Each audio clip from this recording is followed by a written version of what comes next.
Во објектот има поставено бомба. Ваква порака деновиве, ама и со години наназад, интензивирано на периоди, стигнуваат на електронските пошти во МВР, но и низ училишта, државни институции и трговски центри. Објектите се различни. Резултатот е секогаш ист. Нема пронајдено експлозиви. Синоќа Сити Мол беше испразнет по дојавата за бомба, беше евакуиран.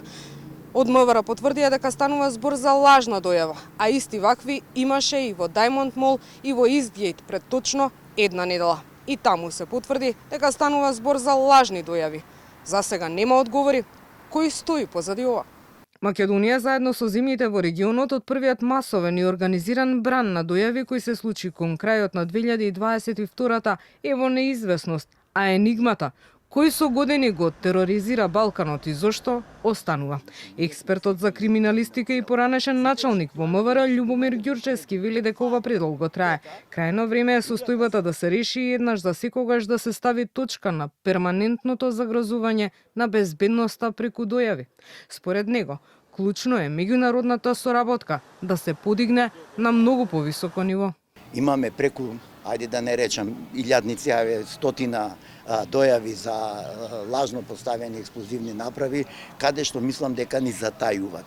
Соработката по пат на меѓународна правна помош, која што ја имаме подпишано со стратешките партнери, со Европската Унија и така натака, една за секој пат да навлезиме и да ги равчистиме сите овие дојави, од каде ни доваѓаат, што ни доваѓаат, ако ни доваѓаат од Русија, од Кина или од било каде, да тоа го кажеме и да превземеме соодветни действија, затоа што и тие држави имаат обврски според меѓународното право да помогнат и да постапуваат во насока на откривање на лица кои што припремаат терористички активности. Според Ѓурчевски практично е невозможно да нема никаква трага од дојавувачот. Апсолутна заштита во хакирањата нема, особено кога станува збор за напредни технологии како што се на пример сателитските следења, смета Ѓурчевски.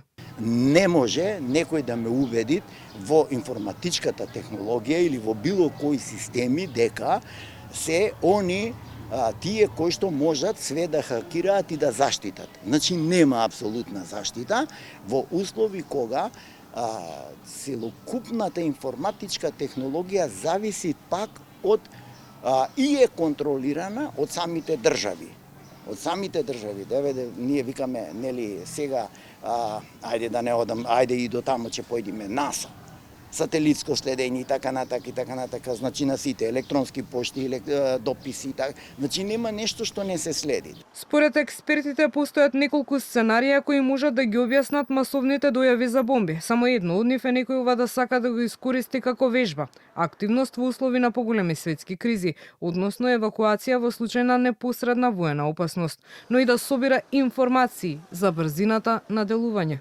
Меѓу другото, има сомнежи дека целта е профит, па во одреден момент да се изнудува или да се рекетираат држави.